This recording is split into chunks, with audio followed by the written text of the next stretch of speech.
Hi, Living Hope. My name is Grant. I'm a home builder. I'm married to Angie, and we have 3 sons, Elliot, Brandon, and Stefan. By day, I'm an eye surgeon, and at night, I serve as a comfortable mattress for my youngest son. Recently, I had the privilege of going to visit our church plant in La Paz, Honduras, as part of a medical missions trip.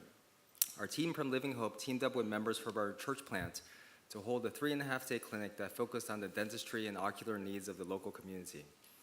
Approximately 400 patients passed through our doors. Our dentists performed complex extractions and fillings, and our eye care professionals dispensed glasses and treated various medical eye conditions. The highlight of my trip was actually my conversation with Pastor Jaime, the new pastor of our church plant, where he shared his testimony with me. I can't share his entire testimony for the sake of time, but briefly, he shared with me how God had saved him twice. First, miraculously healing him from a very malignant type of cancer in the bone, and second, saving him from a major car accident that put him in a coma for 2 weeks. Both times, God saved him from death, and he had a vision where God told him to use the remaining time he had on this earth to dedicate his life to saving souls for Christ. In talking to him, Pastor Jaime reminded me that our ultimate home is not here on earth. Rather, our home is really in heaven, and we are just living on borrowed time. Our time on earth is temporary and ephemeral, yet heaven is eternal. This conversation reminded me of a verse from Hebrews, specifically Hebrews chapter 13, verse 14, that states, and this is from the New Living Translation, "For this world is not our permanent home. We are looking forward to a home yet to come."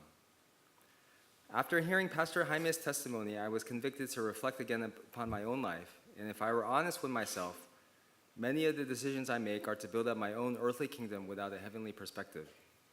I too often live without a sense of eternity and without a sense of urgency or seriousness about the gospel. This experience has motivated me to question my motives and actions and to live more for eternity, so that at the end of my life, God can say, "Well done, my good and faithful servant."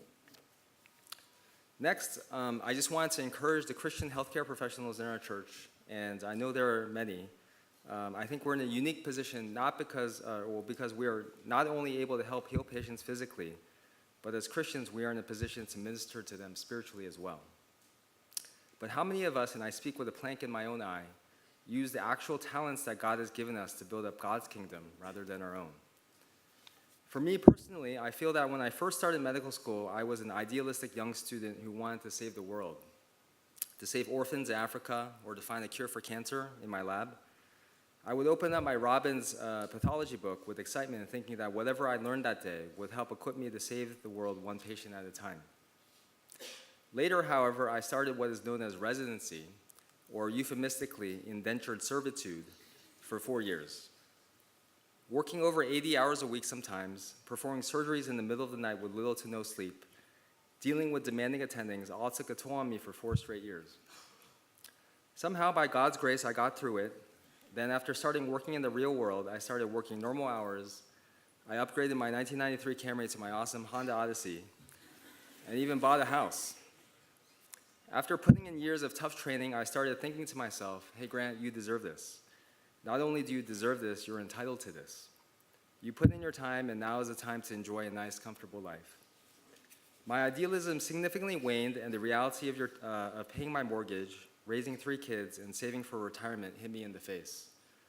My trip to Honduras this time reminded me once again, God opened up the door for me to become a healthcare professional, not for my benefit or building up of my kingdom, but rather to help build up his kingdom.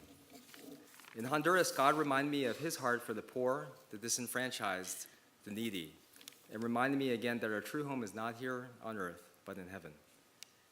Before I end, I just wanted to thank everyone at Living Hope for your prayers for our team, especially our cell group.